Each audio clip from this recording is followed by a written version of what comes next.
వ్యాసుడు చెప్తున్నాడు, కలియుగంలో ఒక్కసారి చేస్తే చాలు. తత్పుణ్యం కోటిగుణితం నిమిషే నిమిషే నృణాం.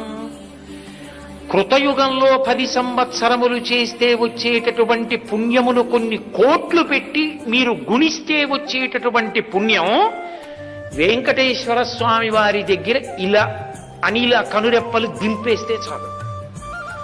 ఇలా దగ్గర నిలబడాలని కూడా లేదు. ఆయనకి తెలుసు ఎలా ఉంటుందో పరిస్థితి. అంటే వ్యాసుడు ఎంత దూరదృష్టితో చెప్పాడో చూడండి.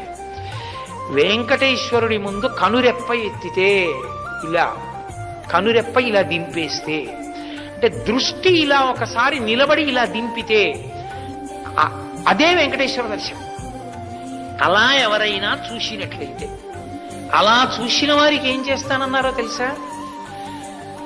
కృతయుగంలో 10 సంవత్సరములు పుణ్యము చేసిన